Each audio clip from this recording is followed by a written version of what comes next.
다시 주문, 피청구인 윤석열을 파면한다. 2025년 4월 4일 오늘 오전 11시 헌법재판소는 피청구인 대통령 윤석열의 탄핵 여부를 결정한다. 지난해 12월 14일 국회가 재적의원 300명 중에서 204명이 탄핵소추안을 가결한 지 111일 만에 헌법재판소가 종국 결정에 나선다. 그러나 너무 늦은 감이 없지 않다.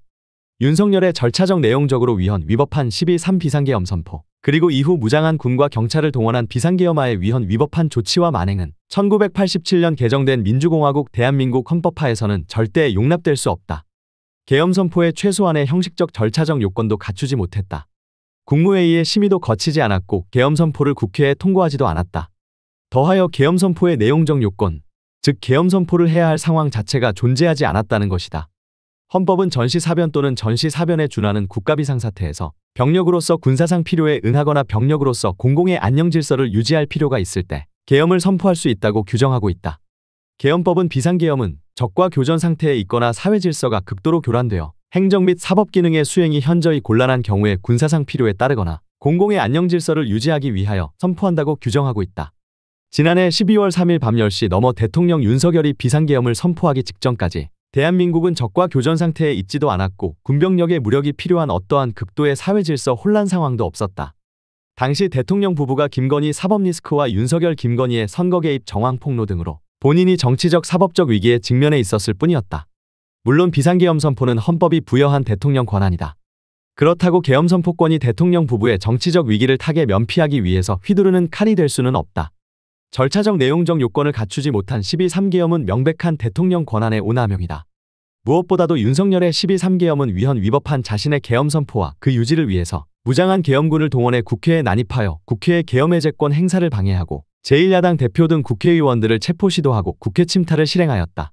계엄하에서도 헌법과 계엄법에서 보장하는 국회의 기능을 무력화하려 했다는 점에서 중대한 헌법 위반에 해당하고 탄핵을 피할 수 없다. 4월 4일 오늘 윤석열 탄핵은 명약관화하다. 탄핵 기각은 터무니없는 논리적 비약과 헌법 왜곡, 그리고 헌법 정신의 부정에 기반해 탄핵 심판 결정문이 쓰여질 때만이 가능하기 때문이다. 신속한 탄핵 심판을 약속했던 헌법재판소이다. 탄핵이 인용된 들 만시지탄일 뿐이다. 탄핵 심판이 지연된 것에 대해서 헌법재판소는 비판에서 자유로울 수 없다. 정영식 주심 재판관의 책임이 크다고 본다. 정 재판관은 지난 1월 3일 변론준비기일에 국회 측의 계엄과 관련한 일련의 행위가 내란죄 등 형법상의 범죄에 해당한다는 주장은 철회한다는 그런 취지인가 라고 질문했고 국회 측은 사실상 철회한다는 주장이다라고 답했다. 우문우답이다. 탄핵 심판은 형사재판이 아니다. 헌법재판소는 공직의 파면 여부만을 다룬다. 헌법재판소가 윤석열의 형법상 내란죄를 다룰 수 없다. 정영식 주심 재판관에게 묻는다. 국회 측이 내란죄 철회 안 한다고 했으면 헌법재판소에서 형법상 내란죄의 유무죄를 다루려고 했는가? 정 재판관의 질문은 단순히 어리석은 질문으로 치부될 수 없다. 정 재판관의 내란죄 철회 질문이 가져온 파장과 혼란이 컸다. 피청구인 윤석열 측과 국민의힘 그리고 극우 보수들의 터무니없는 탄핵소추 무효 주장을 불러오기도 했다. 2024년 나팔 대통령 윤석열 탄핵 사건이 탄핵 인용되더라도 앞으로 우리 사회와 정치권에서 꼭 두 가지는 놓치지 않았으면 좋겠다.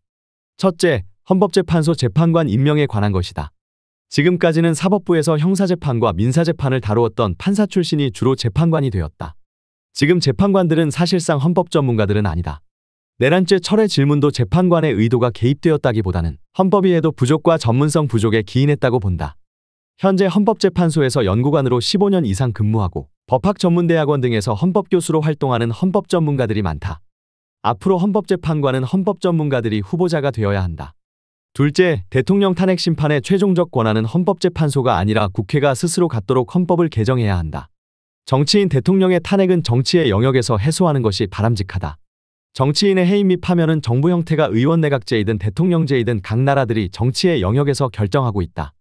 대통령 탄핵 심판의 최종적 권한이 국회에 있었다면 위헌 위법한 윤석열의 12.3계엄에 대한 심판은 지난해 12월 14일에 이미 끝났을 것이다. 그리고 우리 헌법이 대통령에 대한 탄핵 심판 최종 권한을 국회에 부여하고 있었다면 국회를 무시하고 법률안 거부권을 남발하고 국민의사를 무시하던 제왕적 대통령 윤석열은 존재하지 못했을 것이다.